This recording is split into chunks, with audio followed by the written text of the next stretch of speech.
Hello, everybody, and welcome back to Big League Breakdowns. My name is Tyler, and I have, as always, Will and John here. As I am very crooked, I am sorry about that.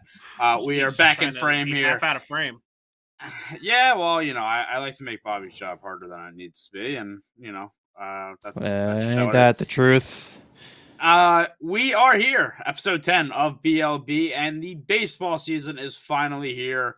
About a week into the season, baseball is back. It's been awesome. I've been telling these guys, I don't know if it's this podcast or whatever, but I have watched more baseball in the last week than I probably have over the last year easily. Like, I've been watching friggin' Rockies Rays games. I don't know what's gotten into me. Let's be real here. Having MLB TV has really helped with that. Yeah, but shout out T-Mobile. Great deal every year. But yeah, it's been awesome. Baseball's back, and already a lot of spicy topics happening that we will get into today on and off the field, of course. And yeah, it should be a good one. Starting out with the Mets Brewers, game one of their season. They have a rain delay, game one, so they postpone it the next day, and well, it took one game for benches to clear, and the funniest part to me was it was a usual baseball brawl. They just kind of walk out there, nobody's doing anything. The friggin' bullpens, unfortunately, have to run down. Nothing Bullpens happened. winded before they even get there. Yeah, Guys, seriously, we had to come all this way. Really, really dumb. And again, just one of those conversations where, oh, hey, Bobby's on screen. Hi, Bobby. One of those things just where it really, really kind of dumb and whatever. But regardless, the situation is Rhys Hoskins is on first base, and I'm sure you guys have seen it, but sliding in to second base, Jeff McNeil took exception to a Rhys Hoskins slide, and all hell broke loose. After that, you're seeing it on screen now. Ball hit the third base. Reese, to me, a hard that's slide on the second base.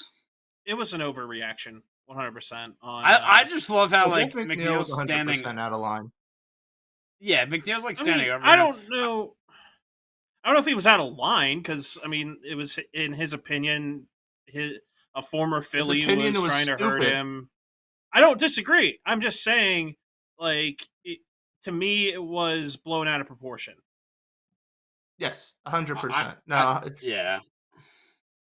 I think it rubbed me the wrong way in so many ways. I'll get into this in a second because there's a lot of layers to this. I think again, this is such a baseball play. I don't think Rhys was in the wrong here, but it was also kind of he had McNeil yell in his face and then waited till he got back to the dugout to start talking shit. Again, no, actually, he was yelling, jawing at him on the way back. If you look at, he was going away from him though. He was going away from him. Yeah, he doesn't need to get in his face. Oh, I don't say he is. I'm just saying I'm just bringing that up as a baseball standpoint. That's how it usually is.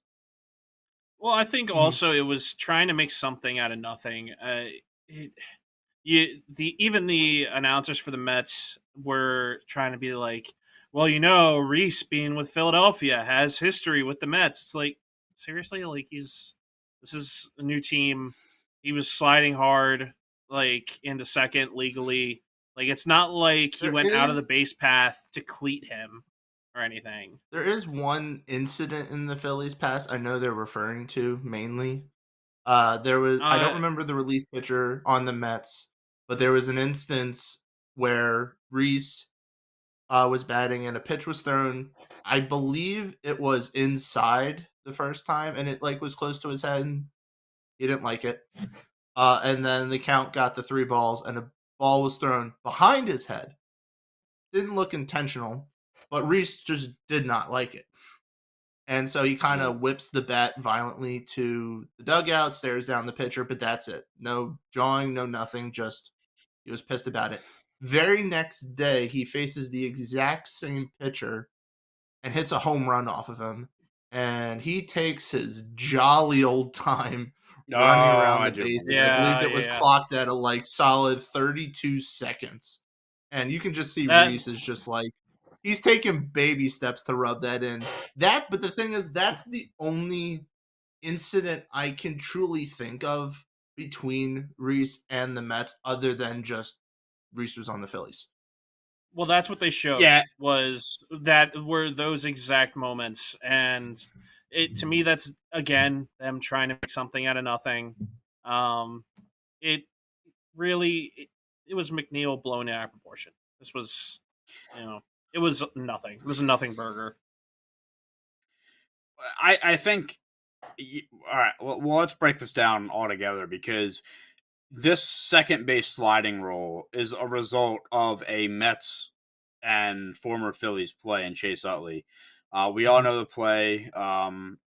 Breaks Tejada's leg, and this is the rule because of this. And The I Chase Utley think rule. the Chase Utley rule. We're gonna read the definition here, because I think this will help us in making the decision. This is from the MLB site. When sliding into a base in an attempt to break up a double play, a runner has to make a bona fide slide.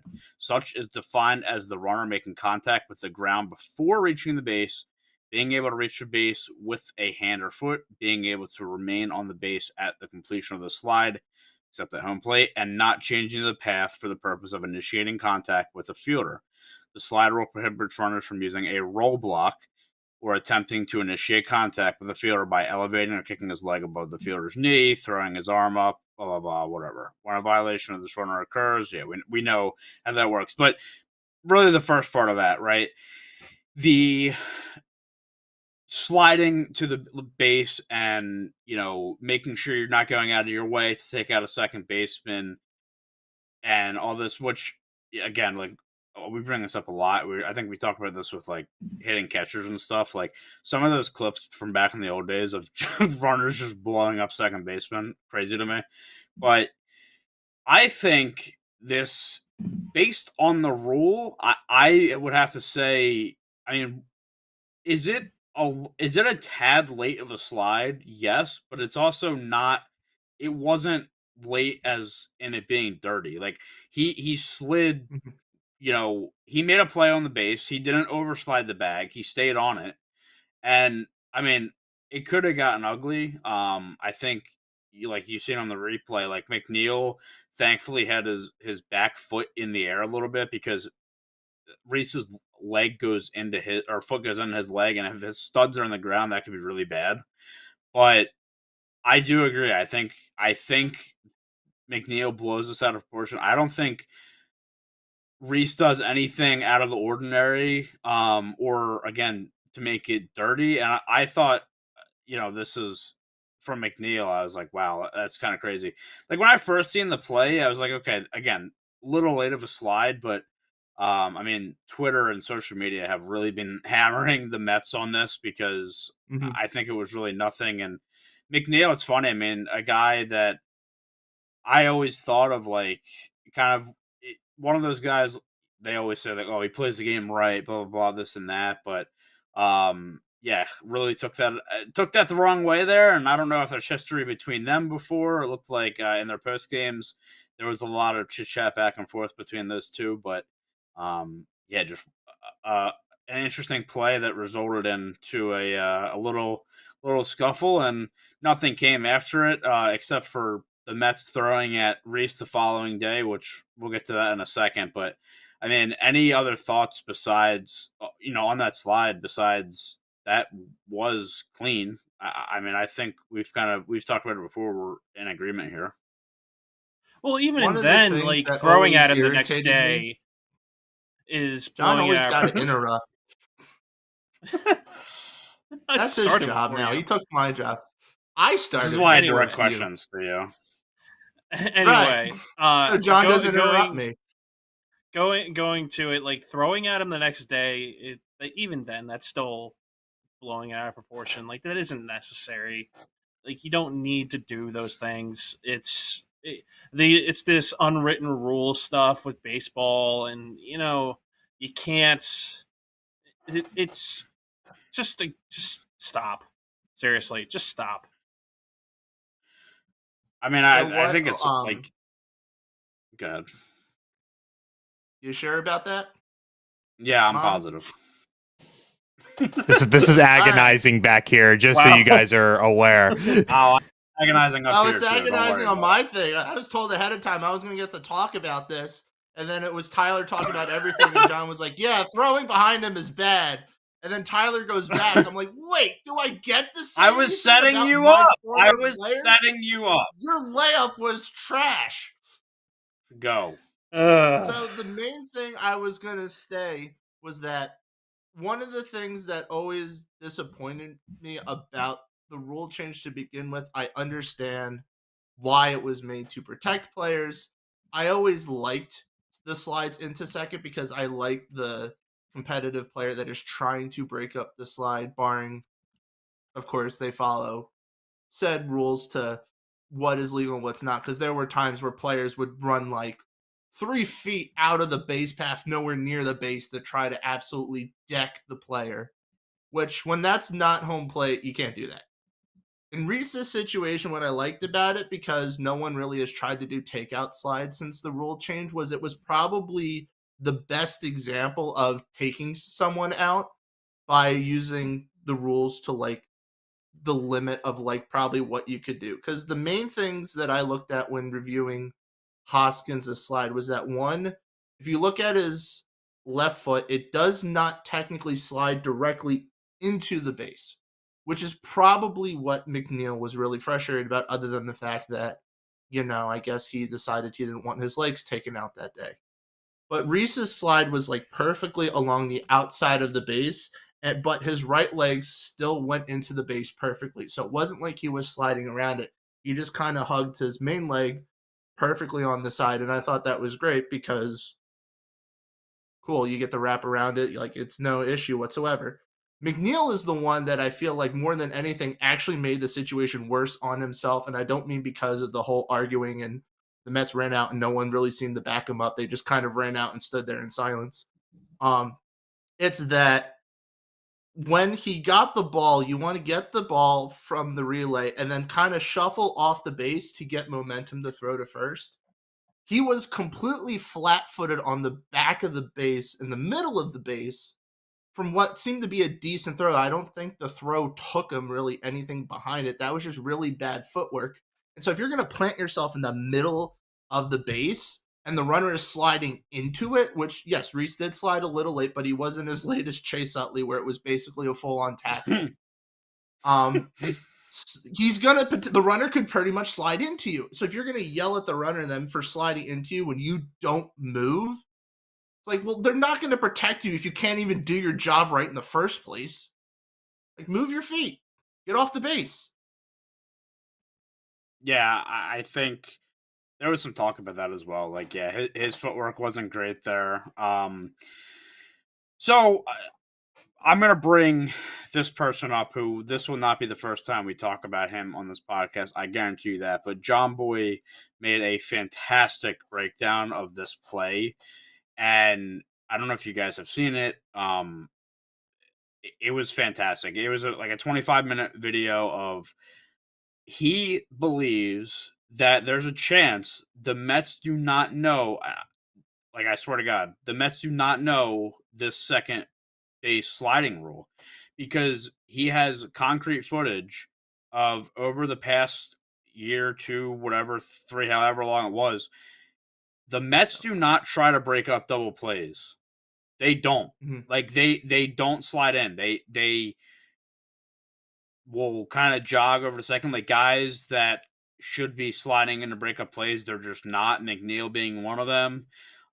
He compared that to the rest of the league. Like, the Mets are different in the fact that they don't try to break up double plays. Now, do we know if this is true? Like, that they don't know the rule? We don't know that. But there's concrete evidence that these guys, like, they don't do it. Like, I don't know. It's like they don't, like, they want to get in double plays or something. It's absolutely insane.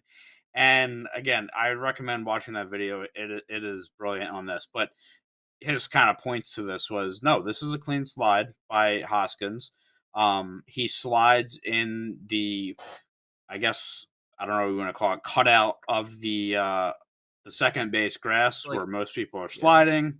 Yeah, and it was just a play where, again, he oversides the bag a little bit, but it wasn't dirty, and this was taken just in a bad way by the Mets. And then the even worse part about all of this is the next day, okay, he's probably going to get thrown at, and he knows that's going to happen.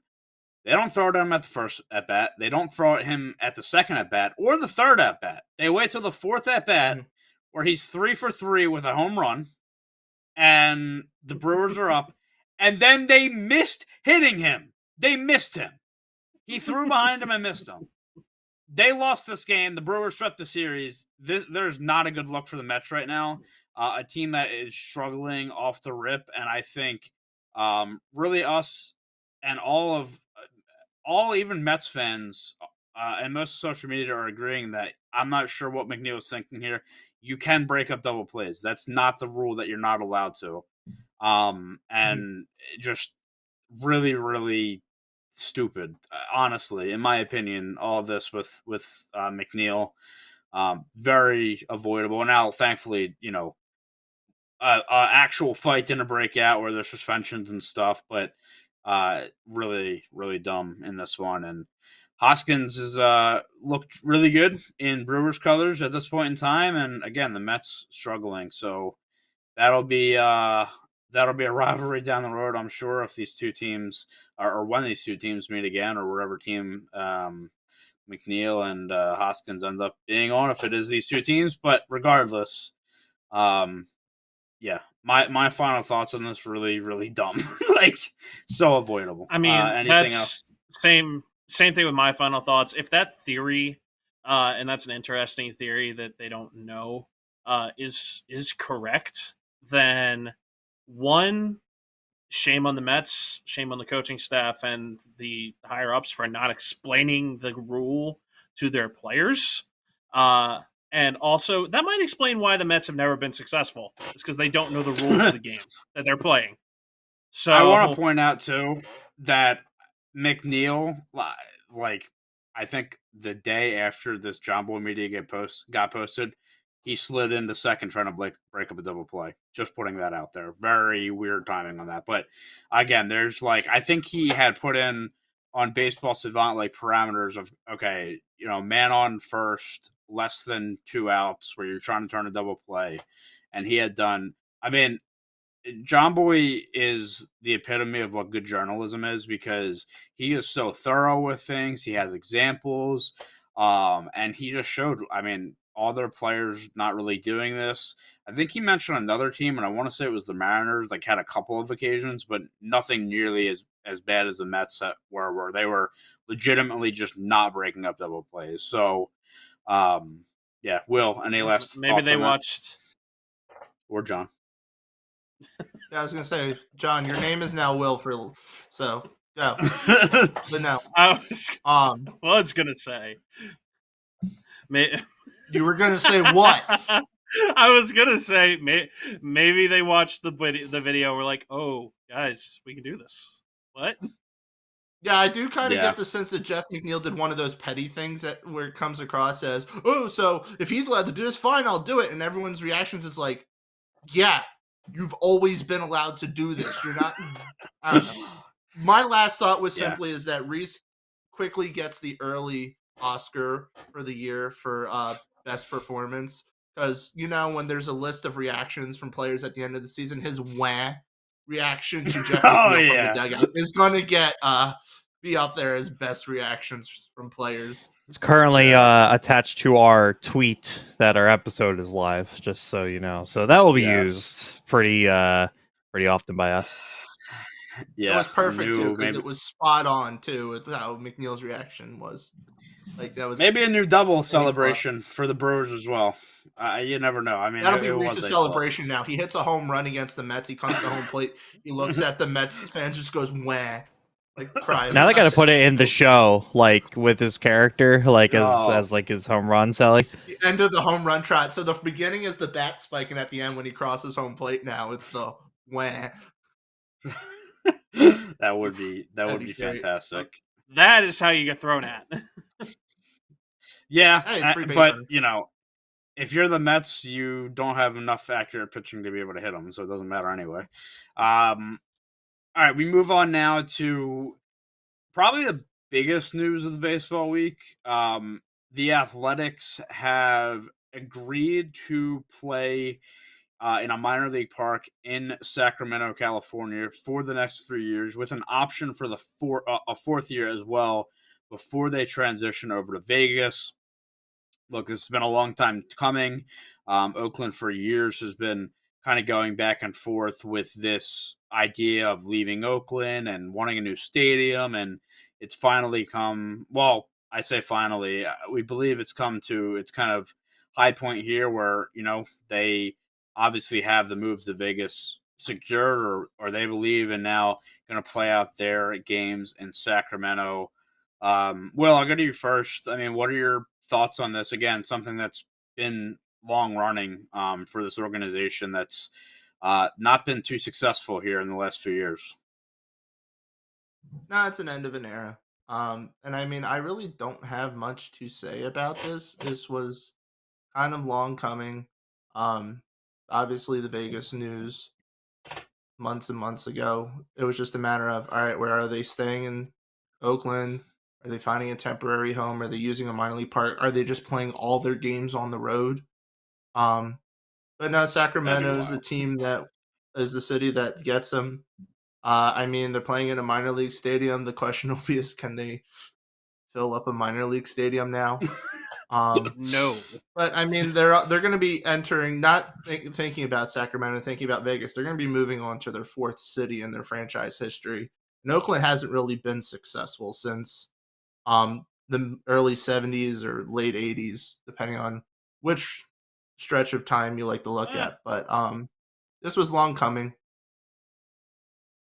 That's not the most factual statement. That was the last time they won the World Series. But I mean, you could say they were successful, basically in a roller coaster system of the Moneyball system. They had their moments, yeah. They outperformed, but I don't know if I would consider that successful. They defeated expectations and would go nowhere. I mean, they changed the way. There's always teams that slide in. They changed the way that small market teams can compete, and they made it. No, they changed the way the Rays can run a team, and then the Rays changed everything for everyone else, and then Oakland could not catch up. Let's be honest. Okay. Oakland did its thing. Right. The film came out. The Rays were doing their thing, and everyone was like, "We're doing what they do." And then the Oakland was like, "Well, we don't have a playbook anymore. We quit." This is very true. You bring up a great point. And also, I guess if you want to be technical, it'd be their fifth city because Sacramento. Again, it depends on what you want to count Sacramento. So I was curious about this. Are the A's, when they go to Sacramento, are they going to then refer to themselves as the Sacramento A's for 3 years? And then are they still going to be the Oakland A's in Sacramento? Or are they going to be the Vegas A's? They said that they are just going to be the Athletics or just the A's. So unfortunately, when Baltimore goes to play them in Sacramento, we won't have the graphics say ball sack. That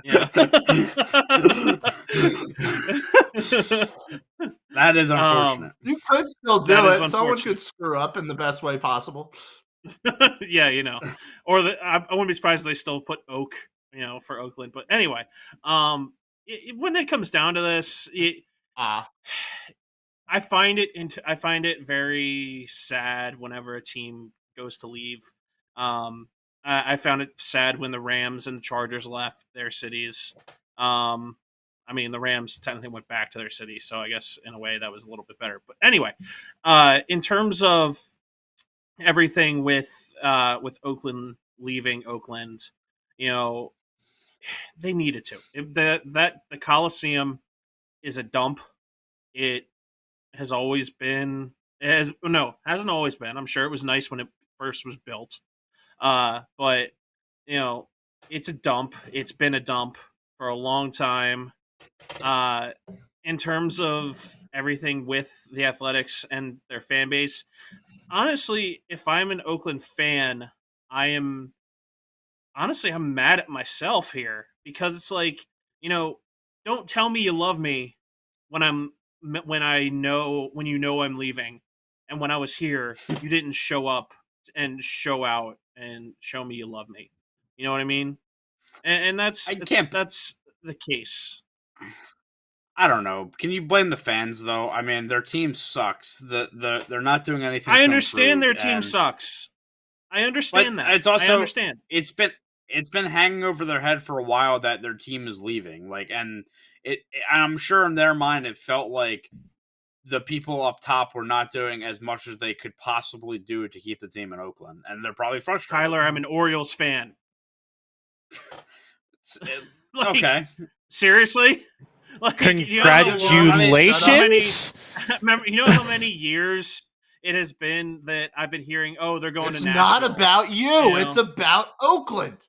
No, I'm just pointing out that fans can show up more than at the very end and then say sell the team and stay. All right, let's be honest though. If you're going to say they didn't show up, that's not fair to them at all, because when they do make postseason runs, the fans do show up. They're just like every other team, where that if your team is not performing, they're not going to show up. And if your team's not performing well and your ballpark is crap, you want to spend money and sit in a trash bowl for a while? No. Like, you might as well just watch it from home. Well, then that falls on the city itself and the leadership of the city saying, you can see what this means to this community. Why are we not trying to keep them? Why are we not trying to argue about the city? There's been a weird broken relationship for a while between them. No, you can absolutely say that, but to say that the fans were at fault, I think, is completely false. I'm not. Okay, so let me be clear here. The fans are not 100% at fault here.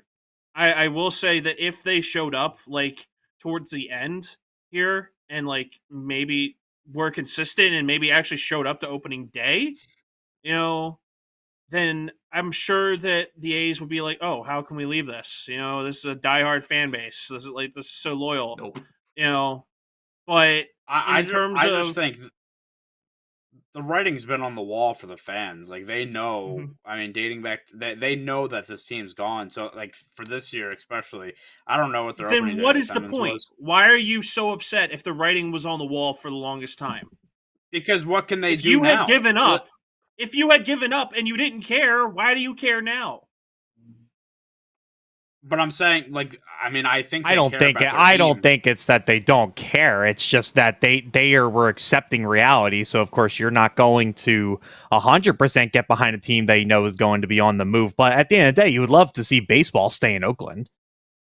Yeah, I mean, not to mention you're talking about a city in Oakland who lost their football team as well. So I'm sure and their basketball team. I mean, and they've lost everything. So I mean, they were probably holding on hope, but I think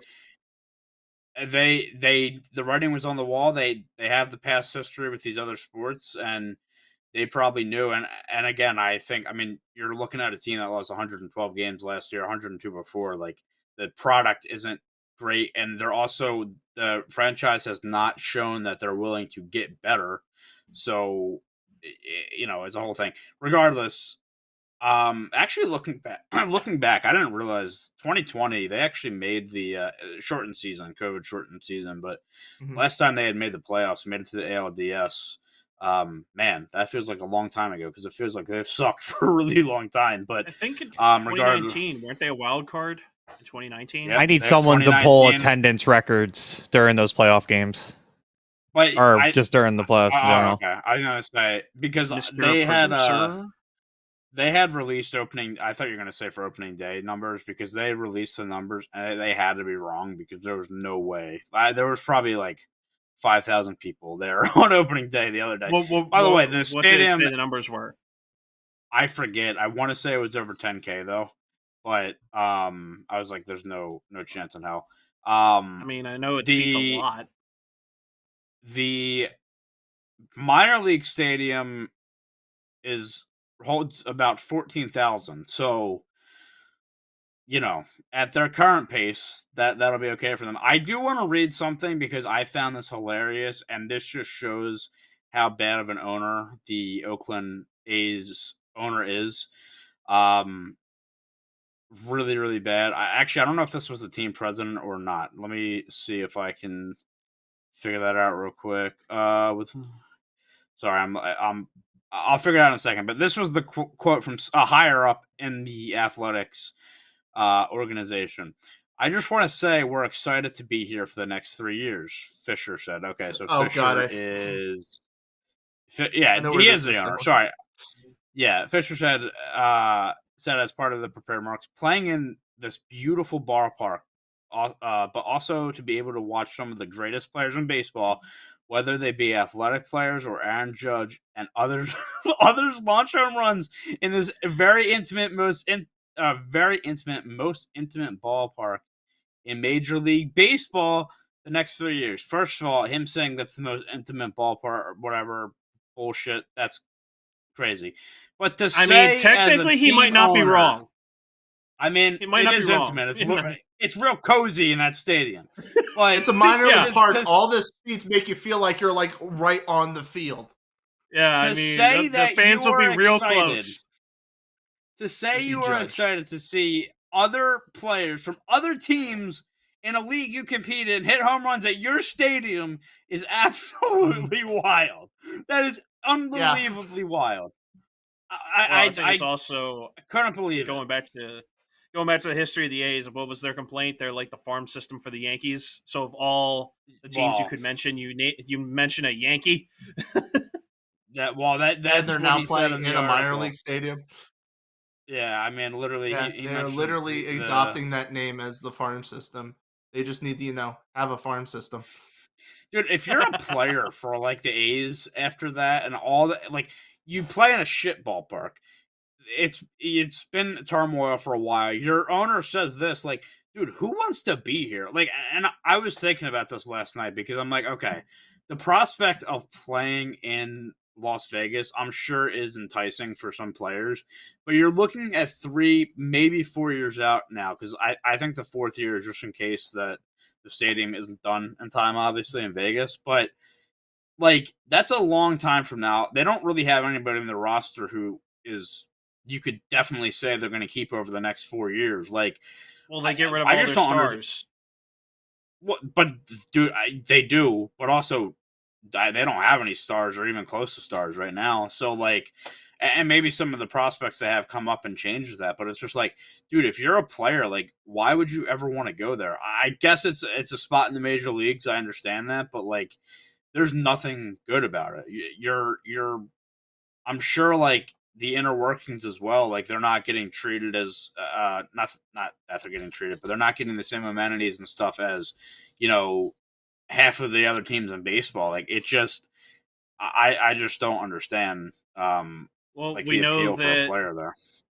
It has been reported over the years that their clubhouse reportedly floods with sewage, whether that be visitors, umpire, or home team's clubhouse.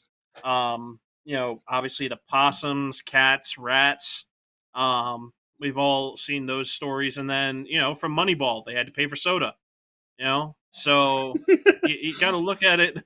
Got to look at it in that sense.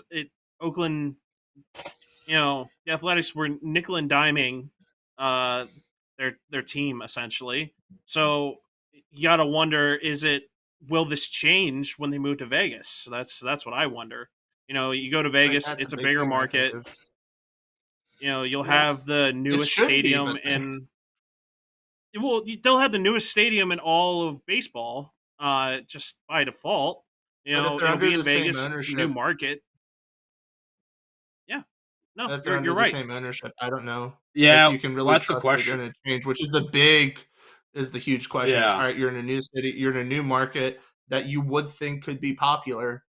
However, ownership is staying exactly the same, and you could argue just as much of an issue as everything else is that the team was not sold at all before the process or during the process or anything. Now, of course, something could change within the next 4 years. There's a lot of time, but if they don't sell, are you just going to be taking basically the cheapest team in baseball and putting them in the city of gambling? Yeah, I mean, here's the thing for the ownership standpoint. They have to change in this new market because they will not survive in a market like Vegas over Oakland just because of it's Vegas. Look, there is a history, I guess, with like the Vegas Golden Knights and hockey going to Vegas, and a lot of things. It's been great. Yeah, the Raiders, like it's been really positive. In terms of like the fans and stuff in Vegas, and I do hope that just think of the it gets tourist better for the destination in Athletics. general. Oh yeah, and that's why you're getting a lot of fans that way. Yeah, You know, you but have it with these new, like the Chargers have to deal with it in LA. Honestly, the Raiders have to deal with it in Vegas, where away teams, their fans will show up just to see the yeah, new stadium. So that adds to yeah, your value. That adds to your influx of money. So, but you have to ask the question also. You know, baseball predominantly teams make their money based on their TV markets. So will they have to have a new TV market for the Athletics? I would assume they would, but what does that new deal look like?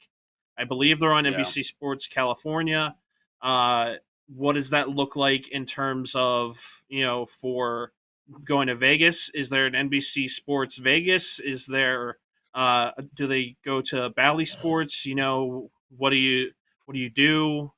These are all questions that they're going to have to answer, and I think that will, ultimately determine over the next 10 years. I don't think we're going to really answer these questions until 10 years from now. Honestly, by the way, I think it is. I think it's Bally for the Knights in Vegas. I'm pretty sure it's Bally. Okay, yeah. if it's Bally for the Knights, odds are they'll probably use the same. Yeah, just because. I mean, as you said, I think a lot of things have to change for them, and you would hope that if that ownership stays, that they're willing to do it. I mean, obviously, you would imagine that this will be a positive in their pockets, at least with the fans they're drawing in and stuff. So you would hope that they will want to spend money on the roster and make moves and stuff and have a competitive roster. But again, we'll have to see. In the meantime, though, again, the Athletics, just sticking with the Athletics, although I do like the Oakland, Sacramento, Las Vegas Athletics. They'll just be the Athletics, and they it's really like could have. California, Los Angeles Angels of Anaheim. Yeah, I mean, they could have went the Commanders' way of the Athletics baseball team or something like that, but they just stuck with the Athletics, and again, a very historic franchise making the move out of Oakland. Again, probably seen this coming, but still it's one of the oldest franchises in MLB. Yeah, too. Yeah, which is crazy. The fact that the older franchises typically are in bigger markets. Yeah. Like they started off in Philly. Yeah. Yep. Well, then they moved to Kansas City, so it's like you think about it: Boston, New York. I guess the Dodgers, the Giants. You have these older historic franchises that go back to the early 1900s. The A's are one of them, but then they are the cheapest team, and it's really them and the Pirates are the two older teams that aren't in big markets. They aren't big market teams. They aren't run like big market organizations, and it's really weird in that sense when you think about those two. But but you look at it like this, and going back to what I was saying about the TV deal. Again, this will only be, we won't know until 10 years from now, because 4 years to move, 5 years to get things right. So that's at 9, and you would think by 10 they have something to show for, them. They better figure it out before I turn 40. No, we would hope that's the case. I mean, Will is also no sales tax in Vegas. I don't know, but... No sales tax in Vegas. I don't know how that affects things for their dollar signs and their contracts. Oh, I'm sure. Again, I mean, Vegas is going to be a place where I'm sure players are going to want to play. Like, it's been the case in hockey. And again, the Golden Knights have put together a really good roster, so that's part of the reason too. But it is a good destination. Like, it is. So we'll have to see how that goes. We are moving on, though, to first week of the season and already seeing a no-hitter.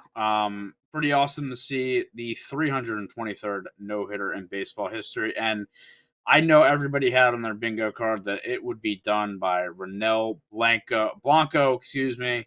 Hey, Blanco had a Blanco no-hitter. Blanco'd the Blue Jays. Wow, say that 3 times he did. fast. He absolutely did. I mean, this is the beautiful part about baseball right here is you have a guy who is 30 years old and Blanco, and he's been basically in the minors for most of that. He had never pitched over 6 innings in a professional baseball game previous to this start. And he goes out there and throws a no-hitter against a team that's supposed to be decent. Now, the Blue Jays haven't started off great in the offensive department, this game included, but it's awesome to see like baseball. Going back and looking at some of the names that have completed no hitters and perfect games, it's just like it's not always these all-star Hall of Fame pitchers. Like it's guys like, and no disrespect to Blanco, but like guys that haven't really made a name for themselves and have been bouncing around for a while. And we had that game on. Watching that, it was awesome. Ubaldo Jimenez threw a no-hitter. So that should tell you. Was that? Yeah, an Oriole legend. Yeah. That's infamy. Yeah. We were Ubaldo'd into a rebuild. He was such an electric pitcher. I mean, not to get off topic, but that guy was a beast at Coors Field, which has never ever Where happened. do you hear that narrative ever? That a pitcher was a beast at Coors Field. I know. His ERA was 4.5, not 6.5. That never happens. The narrative is always decent pitcher goes to Coors Field, numbers blow up. Like, never have seen it in reverse, really, other than him. Yeah. Well, he didn't throw his no-hitter physically in Coors Field, did he? I know. No, that? I don't. I'm just talking about his career numbers. I'm asking a question. Did he? No, he didn't. I think it would be funny though to do a deep dive of like players like that because I mean he was such. I remember like as a kid watching him, so fun to watch on electric pitcher, and then he just fizzled out so fast. And again, that happens in baseball, which is why something like this with Blanco, again, it's just special. And I was curious because again, really thinking to me like, random names can do this all the time. Like it's funny. I brought up like the all-time no-hitters list in baseball, and like obviously you have like Kluber's on here, Christian Javier, Framber Valdez, somewhat recently in 2023. So you have those kind of names, but then you also have names like Spencer Turnbull, who Philly's legend at this point now. Don't you have dare guys talk bad about him. You have guys like Tyler Gilbert, who like I'm pretty sure is a reliever now in the Reds with like a 5 ERA. Like it's just sometimes you just have your day as a pitcher, and he certainly had that. And again, I think the more pressing part about this is the fact that he had never thrown more than 6 innings in a game because we were watching, he was gassed at the end and his adrenaline got him through it. But it's just funny that you go from that to a no-hitter. Like it's just fantastic, and just wanted to give our flowers to him for an unbelievable game, unbelievable performance, and I'm sure that's on the not other side of things. Only one, but this year. But yeah, God. On the other side of things, that is one thing that as an opposing fan to a no-hitter, are you upset or discouraged in any way when your team gets no hit, or are you just like, hey, give him his flowers, he earned it, because I personally am always of the mindset of this is killing me, like why can we not just get a hit, like come on, somebody step up and do something, like I think it annoys me, so I don't know how you guys feel. I think it depends on the situation too, like if it's like July and your team is not really in it, or they're comfortably in a playoff spot and it happens, like whatever, there is that, like, I guess, you don't want to be on the wrong side of history thing. But I do think, for a guy, again, like, a random guy, I don't want to say random guy. It sounds so disrespectful. I'm not trying to say that, but a guy that's not well established, it is pretty cool to see. Like that's one of the special parts about baseball in my situation. I mean, asking Will that is a loaded question, though, because, there's been a couple of situations, I don't know, recently where a guy has had, like, a perfect game in a World Series, but whatever. I've been on both sides very in the frequently, playoffs. it feels like, over the last... Well, yeah, I'm in the playoffs, too. I mean, I was personally at Roy Halladay's no-hitter in the playoffs, which, of course, is great. And then, of course, Yeah. Wasn't that his first 2022. postseason game?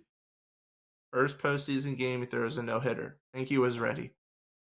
And then 2022, we're in the World Series, and we get no hit. And so, Yeah. I mean, it is... the initial emotion is always, I feel like, when you're watching the game as a fan, how the heck could we not get a hit? In the end, it is just a matter of someone was on their game. Unless it's like one of those outings like what Edwin Jackson once, like 10, 15 years ago, had a no-hitter, but he threw like 150 pitches and walked 8 guys. Yeah. I think that's just effectively wild, is what we can call that. I think what's wild was it last year or the year before the Pirates had won a game where they got no hit against Technically not an official no-hitter, though. Yeah, right. Technically. But it was Riley Green of Riley Green? No. Right. No. Riley Green is Tigers? Detroit. Yeah, the Green Cincinnati. on You don't know the your Reds. own team?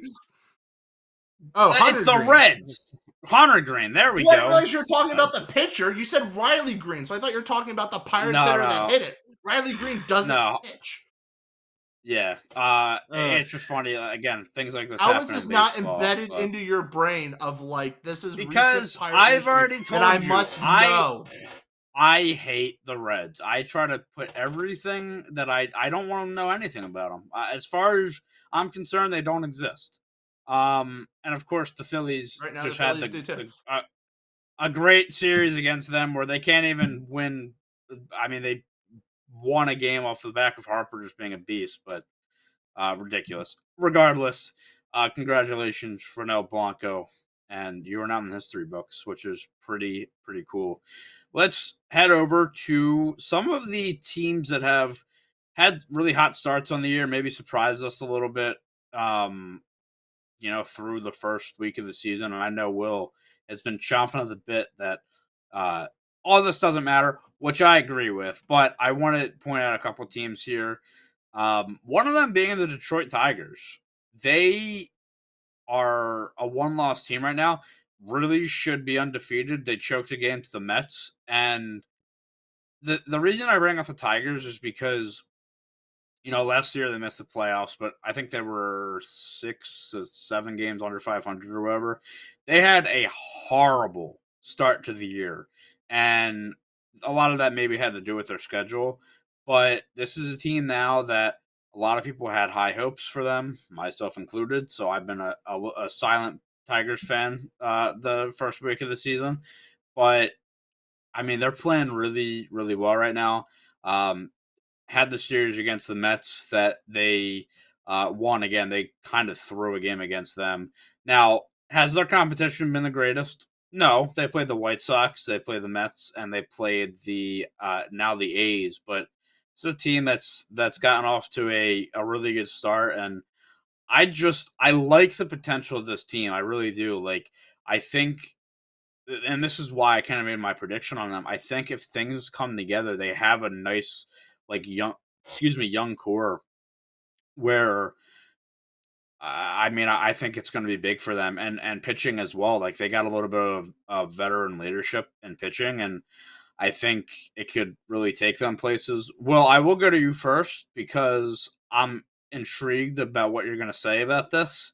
But what do you make of the Tigers 7 days into the season? If they want to be good this season, they need to beat the teams that are poor, and they need to play roughly 500 baseball against teams with records that'll be over 500. They can do that. They should get into the postseason. We are 6 games into the season, 7, I guess, now for them. I am never jumping on any bandwagons this early, ever. The early reactions that are always like, all right, this is the hot start so-and-so needs, or they look amazing. I'm going to be like, great, what happens for the next 140 games when they fall off the face of the earth? But the His face right Tigers, if now, they I'm want to holding make the this in. postseason, are doing what they would need to do. They need to beat up on the White Sox, Mets, A's. The tricky part for them will be their upcoming stretch. The teams do get harder. After Oakland, they face the Tigers face the Pirates, Twins, Rangers, and Rays over their next 16 games. The Twins are not off to the greatest start either. Guardians are. So the Guardians are going to be following a similar narrative to the Tigers if they want to be successful. And really for the Guardians, it's if their offense can stay hot, because that's one thing that's happening right now that seems a little unsustainable to me. But if the Tigers can come out of this next 16 game stretch with probably roughly a 500 record, a little bit better, they would be in good shape, and they really need to win games if the Twins keep struggling like they are right now. Because the Twins are like 3-3, 3-4, I think. So they're hovering around that 500 mark, and they could be. I could see a potential first month where, regardless of what happens the rest of the season, if the Tigers can get themselves a decent enough lead over the Twins, given the injury situation and lack of pitching depth that the Twins have, it could be enough to really maybe eke it out later in the season. But I'm not jumping on any bandwagons now. Nothing means anything. We're a week in. He wants to make that very clear. Look, I think right now what you're seeing is they're getting really good pitching, which I think we thought was going to have to be important for them, because this is a team offensively that does have its stretches of hot and cold, and there is inconsistency there. But right now they are second in team ERA through, again, the first week. But that's what we wanted to see, and we want to see that maintained. And I think you're right in the sense that they need to take care of business against those lesser teams. And that was a problem last year. They really struggled in their division. I believe the stat was, I think they went 6-25 in their division last year, which is I think we can all agree, one of the worst divisions in baseball. I was going to try to be nice, but probably one of the worst divisions in baseball. It's an that can't happen. Comedy Central. The Comedy Central. The Comedy Central, yeah. So you got to take care of business against teams like the White Sox. They did that. They took care of the Mets for the most part. Again, another team that's struggling. They won today against the A's. They have to keep going. And if they play that 500 ball, as you said, with these other teams, they're in a division that they can afford to do that and get away with winning the division. I have really liked what I've seen from Detroit, though, thus far. And again, part of me, based on my predictions, is kind of hoping silently. I've been rooting for them, and to me, they're just a fun team to watch. They're a young team. They have a lot of up and coming offensive pieces, and I just find them like kind of an appealing watch. John, any thoughts on the Tigers thus far into the season? Based on what has been said already, I can't say any more or elaborate anymore. But I will go in two other teams' directions. One of them is the Angels. The fact that they got blown out their first two games, and then have gone on a 4-game win streak, honestly, is impressive. And then you didn't mention your own Pirates. You had the opportunity. We're talking about the Tigers. The Tigers. No, Look, hold on. Last no, I the saw, ticker said we're not early called the Pittsburgh Tigers of the 2024 season. It does No, not you know what? And he said we're going to talk about the Tigers. Surprises. Tyler talks, I talk. Your answer was, so the Angels. No. I read the topic says early surprises of the 2024 season. You know what? It doesn't say early Detroit Tigers surprises. I'll give John a pass on this one. You were told to evaluate on the Tigers. I'll give John a pass on this one. But the reason I didn't bring up the Pirates, I'm a very humble guy. I mean, come on now. That's obviously the reason. Go on, John. Go on with your points. Again, if you want to talk about the Pirates, go ahead. Be my guest. I'd love to hear it. So I will give the Pirates credit. You have beaten up on the teams that you're supposed to beat up on. The Nationals, the Marlins. Who did you? No, it was the Nationals you played right before this series. Yep. So you you have to ask. So my dad asked me the question when it came to when we played the Angels: are they that bad or are we that good? And I said, honestly, a little bit of both here, because you have to think of it this way. It's early in the season. A lot of the good teams are playing a lot of the bad teams, and a lot of the bad teams are playing a lot of the bad teams. So it's kind of a thing. You beat who you're supposed to beat on your schedule, and you'll be successful.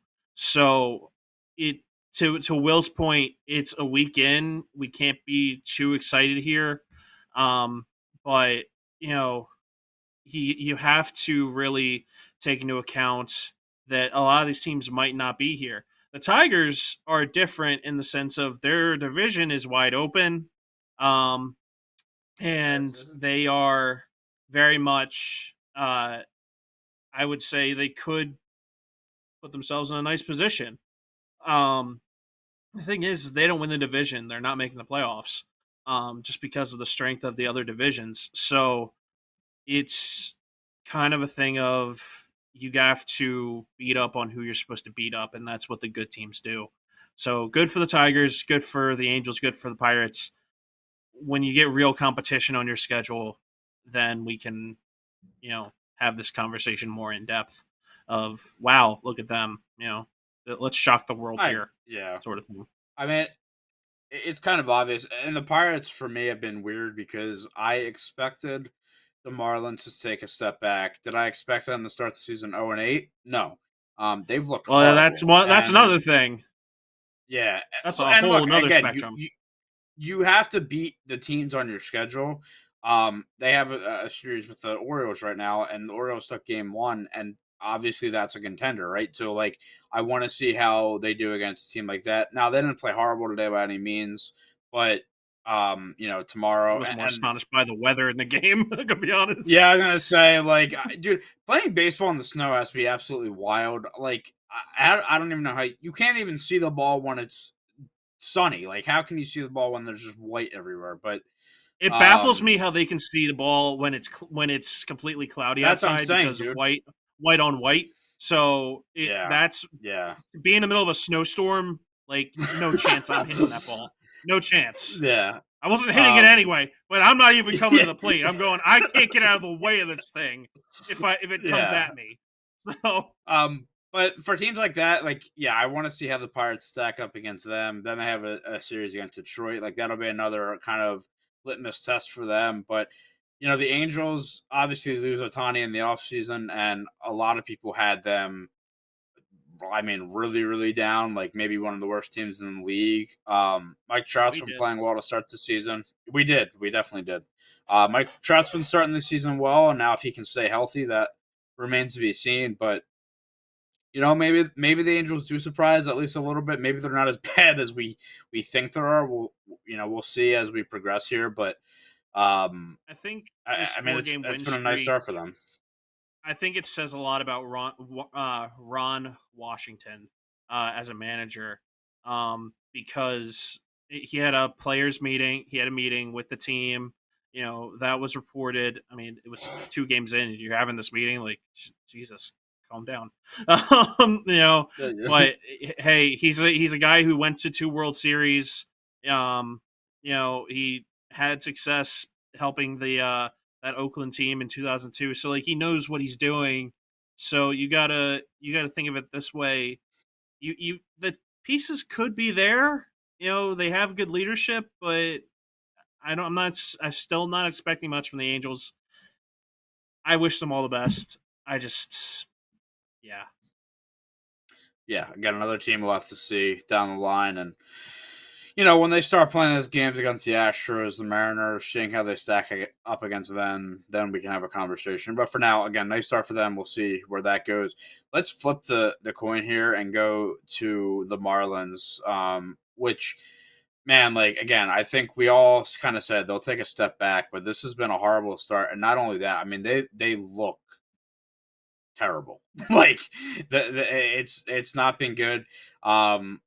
I will say the one bright spot in the first series against the Pirates, which I was not expecting, was Jake Berger had a really nice series, and he's continuing to have a nice start to his year. Tim Anderson as well, a guy they brought over, has been decent as well, but overall, it has just not been working out. On the injury front, it hasn't gotten better. We had talked about in the season preview that, Yuri Perez was out, Cabrera, obviously, Alcantara being out for the year, Braxton Garrett, all these injuries, and now it's reported Yuri Perez is getting Tommy John surgery, which just makes this so much worse for them. I mean, you went from a, potential rotation of Alcantara, Perez, Garrett, Luzardo, and then whoever your fifth is, if that's Cabrera or if that's, Rogers or whatever, to I mean, dude, it's not good, man. It's really not good. Like, the Pirates absolutely fried. I think they had AJ Puck, I think it was, pitching game 2, and they absolutely killed him. Like, it's not looking good for the Marlins right now, and yeah, I mean, Will, how as step into the shoes of a Marlins fan right here, because I know it's going to be tough for you, but you have a pretty successful season by their kind of standards last year, and then you're like, okay, obviously some things not going well right now, but new season and all these possibilities, and then they have set a record for the most consecutive losses to start a season after making the playoffs the previous year. Like, what are they thinking right now? They're drowning, and there's no help in sight. They're just drowning. I mean, I would expect that the fans were already probably discouraged to begin the season, given there weren't many additions made, and you knew Alcantara was not going to be available, and as opening day approached, in spring training and whatnot, more pitchers were getting hurt. It's not like we can say, oh, it's not like you can't sign anyone in spring training. So they could have tried to do something there if they wanted to save their pitching staff. Michael Lorenzen was out there forever. Syndergaard is still out there. Obviously, they're not top of the line people, but I mean, when you have nothing, anything is better than nothing. And they went the nothing route, and that was the downfall that looked like it was going to be the Marlins season, was that their really good looking pitching staff just really hit the injury bug bad. And their results right now are just proving disastrous. Every worst case situation is now a reality. If they're lucky, they'll finish ahead of the Nationals at the rate they're going, because I mean, there is nothing in sight that seems promising for this team. Even Arise, I would think, as an offense standpoint, is just not hitting a week into the season. So, the one guy that you would probably like to help with the offense is not. So that's costing you a couple games there. That was the surprising thing to me. I think he started the year. Obviously, I was watching him for the Pirates. He started the year 0-12. This is your batting champion from last year, and I don't think he had. I think the stat was he had never started a year worse than 0-3 or something. So he's batting 188 right now. Again, early, but that's not what you wanted. John, you can chime in about kind of anything fan related. I mean, what are the Marlins doing right now? I mean, honestly, I'm looking at their schedule, and literally, I was trying to say, well, at least they've been in games. They really haven't even been in games. I mean, they've lost. All right, opening day, they lost to the Pirates by 1. Okay, they lost 6-5. Next day, they come out and they lose by 5, then 6, then 2, and then from there, it just doesn't get better. It's 3, 2, 8, and then 3 again, and then you have off today, as you're in St. Louis, and it's just brutal. This what is going on? I think that literally Bobby's headline right there says it all. Holy mackerel! What is going on? We knew they were not going to be. We knew They are the you were bottom not feeders. going to I be... was proud of that one, by the way. I know you are. You're always proud of I your gotta be work. honest, that I was reading it. I was thinking to myself, there should be a comma there. There should be a comma. Out of all Anyway, things. anyway, I hate. in terms of the Marlins, there's nothing good to say. There's no positive. The world is burning. Nothing is fine. Like, people aren't going to games as it is. This is not going to turn that around. Like, in my opinion, last season they were lucky to sneak into the playoffs. They were lucky, and this might prove it. Honestly, this might just prove it. Bobby, can you bring up that page you just had on Baseball Reference again real quick? Because I just want to mention something. We had talked about the rough start and this or that. As I see him typing, I'm sorry, I thought you still had that up. But I just wanted to mention, like, look, they've had a tough start against the Pirates, and the Pirates, we don't know with them yet. Maybe they're a wild card team. Maybe they're 20 games under 500. We don't really know with them yet. But you have them. You have the Angels that, they weren't projected to be very good this year. Your schedule now is you're in St. Louis. You then go to New York to face the Yankees, then Atlanta, then the Giants, then the Cubs, back to Atlanta. That is a gauntlet of a stretch for them. Honestly, this might be the easiest team that they face until the 26th of April. When they face the Nationals. And look, Chicago and St. Louis, like, maybe they're more on their level per se, but you have Atlanta twice in that time. That's going to be very tough. Once in Atlanta as well. Obviously, the Yankees, like, the thing is for them, it's bad and it might get worse, and it feels like that's impossible right now for them. But that was my big point with them. Like, you kind of look at the schedule and it's like, okay. Maybe they take one or two from St. Louis. Maybe they take one from New York. Like, you have to almost hope, if you're them, to split some of these series against Atlanta. And then at that point, you're still probably close to 10 to 12 games under 500, and you're not even out of April yet. So, really, could be really tough for the Marlins. I don't think it'll be that bad. No. But you look at the schedule, and I'm just saying they could. Like, I don't think it will be that bad either. But I don't see they it could getting also much win their better. next 23 games. They could. And as Bobby said, the Pirates could go 162-0, which he was right for the first 6 games. But brother, I was feeling myself after that one. Let me tell you something. I was like, man, I am God himself. Let me tell you. Listen, we didn't need to know what you were doing with yourself, all right? Washington in April 26th is like your easiest game, and that's a long ways away. But we'll stop our point there and bring up our last point, which is very near and dear to some of the hearts of our host here. The Philadelphia Phillies have released their City Connect jerseys today. A lot of talk on social media. If you haven't seen them, I'm sure a picture will be supplied momentarily. But a lot of negative reviews, some positive, but a lot of negativity with this release. I think it's bold. Will, which, as the resident, Bobby's here too, of course, but as the resident I'm Phillies in Maryland. fan I ain't on a the resident. panel. No, so, well, you were. Well, he's you not once in were. PA either. So, what's your point? Oh, are you saying you're an Orioles fan? No.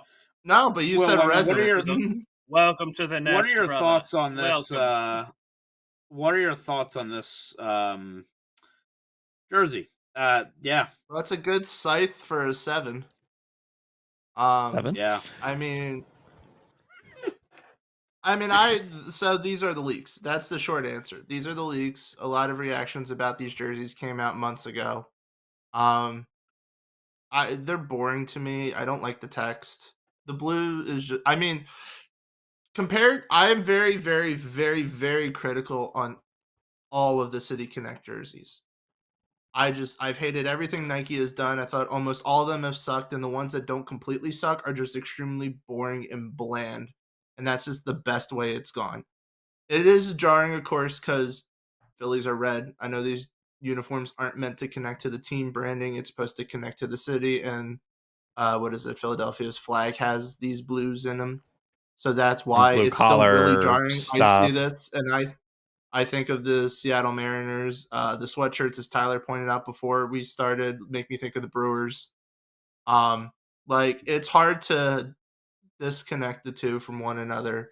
Um, but I mean, Get it? I don't Disconnect, like with the completely. Connect jerseys. Yeah, great job, Nike. You're disconnecting everyone from you. But no, I mean, the only thing I'll say that is positive at all is that I do like the hats. I just don't like that now I look at the hats and I'm thinking, oh wait, they're connected with these jerseys. Granted, these are fairly bland and the text is jarring to me. Even, it's got the cracks in the text to give it texture, like the Liberty Bell, and I'm like, nope, it looks like you ran it through the laundry and it cracked over time. So I will probably get used to these as time goes on, just because I'm going to be watching them every home game for the Phillies on a Friday. And like I said, I don't hate them. I'll get used to the blue instead. But I mean, just like I don't get what people are thinking. I don't see the connections that they're claiming are there. I don't. It feels like, and the gradient to me is just kind of the go-to design when you don't Yeah. know what to design as a color. It's like, well, a gradient between colors looks cool. Let me do this.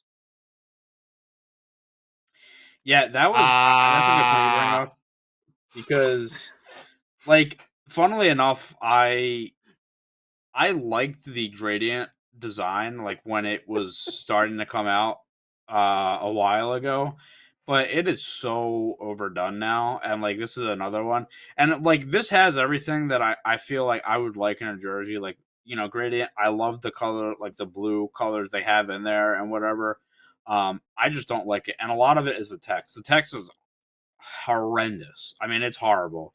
And as you see it on the jersey, I mean, like Trey Turner's number 7. I mean, it's not good.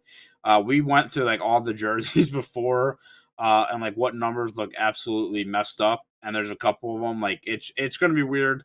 Maybe I'll like it over time as well, because again, traditionally for me, I've liked this kind of jersey design, and even though it's a little bit worn out now, but this to me to start is not very good. And to Will's point, most of the City Connect jerseys haven't been good. But I agree with you. I think the hat's pretty cool. That'll, like, I'm sure a lot of people will pick that up, and I could see that, looking pretty nice. But other than that, the jerseys itself. Also, I mean, I John, like I'm these, sure man. you'll have. I think they're okay. John, though, I want to ask you, because I think we've had this conversation before. Like, all these teams going with dark pants, it's just not it. I don't like dark pants when it comes to baseball. I gotta be honest. Like, it just doesn't look good, in my opinion, on baseball pants. So I have it pulled up here of what the purpose of the City Connect is. The uniforms are designed to reflect the cultural aspects of each team's home city.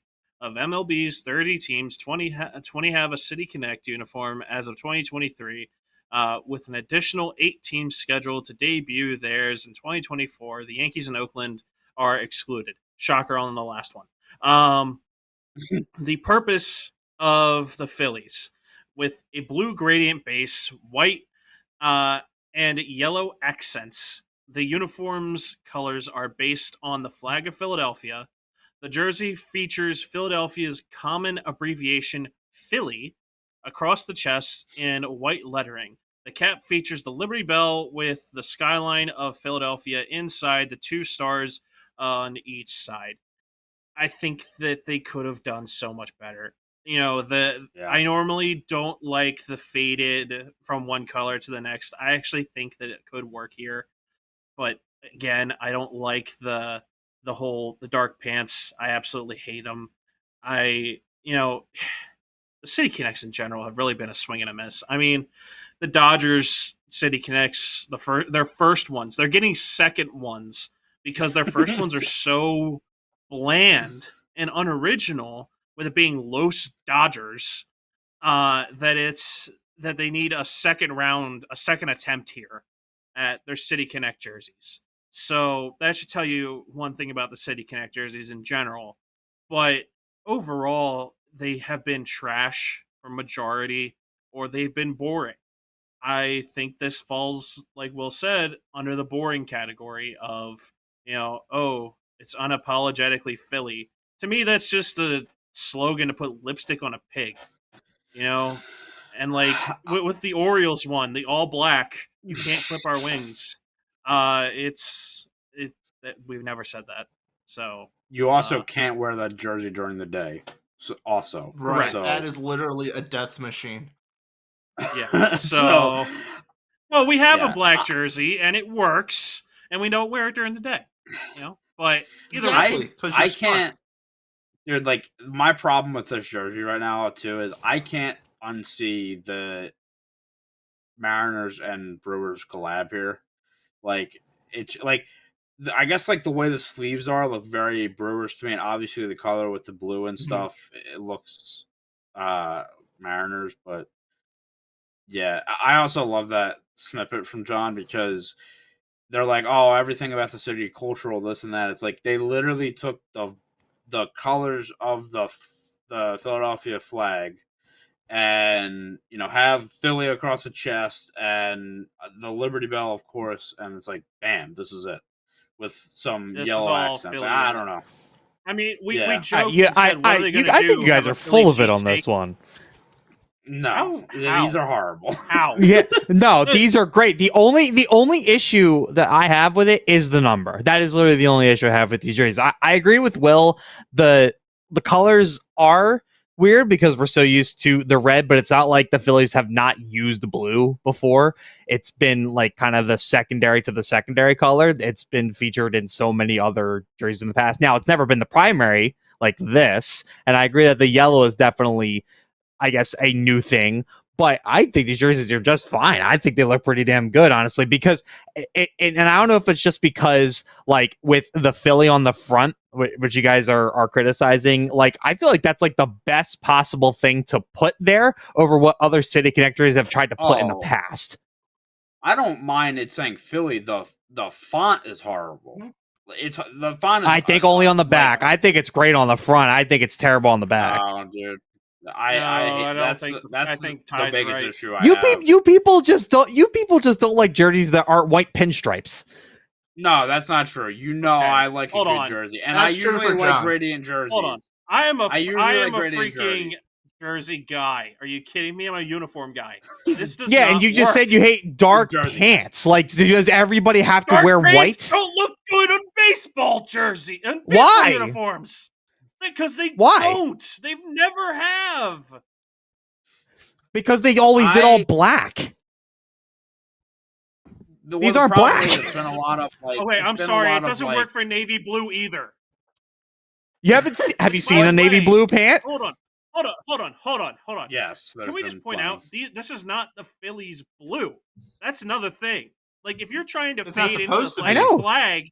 It's not supposed to be. Hold on. What they're doing is they're fading from navy blue to the flag to the blue on the flag of Philadelphia at the top. The navy blue is probably more than if it's not in the city flag, it's the navy state flag. Blue is not Phillies blue. So in other words, they literally just threw it in there. State flag is my point. State flag. But that's not what this is supposed to connect. It's supposed to connect to the city, not the state. It's also not supposed to have the team colors. What in the ever-living hell are you talking about? This matches the Phillies flag like almost perfect. I said Phillies, not Philadelphia. I'm talking about the we know, but we literally just went through a whole thing. You just read what the City Connect was for, and you said it was supposed to connect to the city. So of course they're going to do something different like this. What are you talking about? They decided out of the blue, and it's just something that bothers me. It just bothers me that it's not like connected to either the team or the city in the different shades of blue that they have in this jersey. Like, when it comes to these jerseys, when it comes to the City Connect, the NFL and Nike did the Color Rush. and they had a lot more hits than they did misses on that. This has been predominantly misses for the City Connects.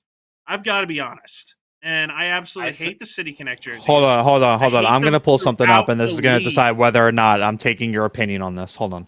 Give me a second here. We have talked about Bobby. how the Red Sox are not even red in their City Connect jerseys. They're blue and yellow. Two things about that. One, doesn't have to be team colors.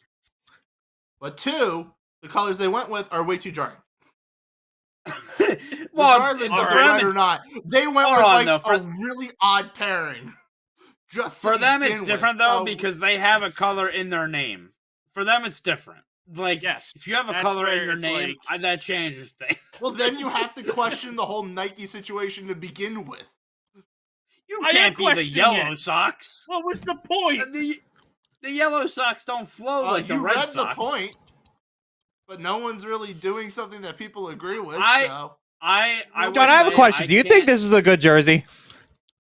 Honestly, no, I don't. Okay. I do not like the creamsicle at all. Okay. I think that I had to check to make sure I was arguing with a sane person before we continued on. I just needed to double check, okay? The creamsicle Tampa Bay Bucks jersey. Okay, because I got gaslit about this jersey when they brought this back last season. I was losing my mind at this jersey. Dude, when it comes like to this is the OG one. Jerseys, I feel like the revamp of this is worse.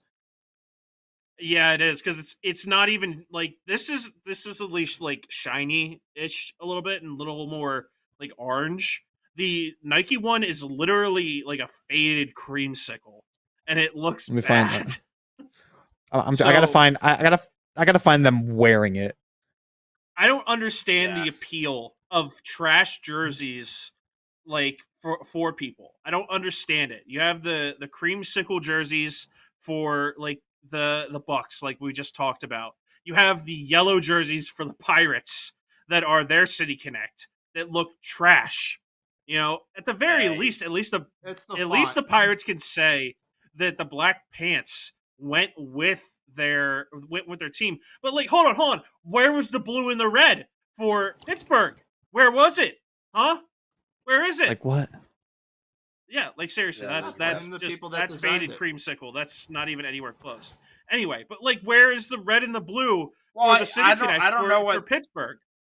I don't know. It's all black and yellow, and I understand that I am so not tied to color in regards to these things. I mean, there's only a few select franchises where that's their whole brand. I never said that it was the red. I just said it's definitely different. That it's not a red jersey because we're not used to that with the Phillies, but it's an okay change. And I understand what you're saying, but my point is, in that sense, you're missing an element here for that city, and then you have another thing of, I'm trying to think, like the Marlins, for example. Their jerseys of the red with the white pinstripes. That looks terrible. Those jerseys are awesome. Hold on. They are awesome. Atrocious. I have to hammer this point. Here's the thing, John, I would agree with you if this was a Pittsburgh jersey. You want to know why? Because every single Pittsburgh team is black and yellow. Let's go through the primary colors of every single Philadelphia team real quick. Let's start with the Eagles. They're freaking green. Let's go to the Flyers. They're orange. Let's go to the Phillies. They're red. Let's go to the Sixers. They're blue. We are on all the color wheel here. Like what? It's not tied to the identity of the city. What is the city flag. So of course it makes sense to do that. Red is not tied to the city of Philadelphia. If you did this in Pittsburgh, forget it. You're getting run out of town because that's their whole brand is black and gold. But it is not Philadelphia. That's a good point. That is. I'm just saying I hate the City Connect jerseys across the board. I want to, and I'm sure we'll do this at some point when all the other jerseys are released. I want to do a tier list of all of them. I do, and there's going to be some odd. Brother, you won't have to wait long. This is a bloodbath. Wait, which ones were these? The Marlins red and white jerseys, they have like light blue in it as well. I love those jerseys. They go hard. There Especially are the hats. images of all of them so far. I'm trying to remember these. Can we pull that up? The pinstripe one? I'm working on Yeah. it. The red with the white pinstripes. Yeah, Okay. that jersey goes crazy. I don't think they originally debuted as City Connect though, if I remember correctly. I think they just they were They were bored. I forget what the back. There was a backstory about it. Was something with a I don't know if it was like Dominican Republic or something. Like it was something based off of a Central America team, whatever it was. I can't remember, but like that, the logo on the hats for those is so clean. Like I thought about getting a hat just for that. I love that so much. I can't believe we're having this discussion. This was so off topic. Regardless, that jersey's trash. It's horrible. It is straight up horrible. You know who might have the best? You're high. You're high. You're high. You're absolutely high. You're off the Papania, my friend. Connect jerseys is the Angels. Honestly, they might have the best City Connect jerseys, and that's because they're simple. They're not trying so hard. So okay, this proves my point that I said earlier. So you don't like any jersey that's not white with pinstripes. You want simple. You don't like fun. You are a hater of fun. That's what you're saying to me. It isn't the case. That isn't the case at all. I think the you have yet to prove to me otherwise in any part of this discussion. All right. I will put it to you this way: the Phillies had the cleanest alternate jersey of their all red that Will is wearing right now. Literally, it is clean. It is beautiful, and they went and they did this. Okay, here's the thing with that though. That for this, the white pants with that were not good in my opinion. Okay, I didn't John, like the solid red with the white pants with those. Listen, man. Listen, I'm not gonna say that this isn't a baller jersey. Okay, I'm not gonna say that, but like they mainly just looked at the logo. It is simple. That's why it is simple. What did you want them to do? Yeah. Disney World across the street? What did you want them to do? Well, I want them to actually be a decent franchise, but we're not getting that anytime soon. So at the very least, you can at least be a little bit bolder. No. This looks like something they would wear in like what's that Wes Anderson movie that just came out? I feel like it belongs on that set. Shop? I don't know. Yeah, that too. We will have a even more debated discussion, I'm sure, at some point this year. But let's wrap it up here. I will say I am Bobby. I'm Idiots, sure you'll agree. I cannot wait for the Kensington City Connect jersey. That should be very absolutely. Very no, I think those are going to be great. Regardless, we're going to wrap it up here. Thank you so much for watching. We are on Twitter at BL_breakdowns, and you can find us here on YouTube or Twitch, wherever you're watching, at Big League Breakdowns. Episode 11 coming to you shortly. We will plan that, and it should be a good one. As again, baseball's underway, man, and it feels so good. Always love the start to the season. It is awesome. But for everybody here, we will see you next time, and enjoy some good old baseball.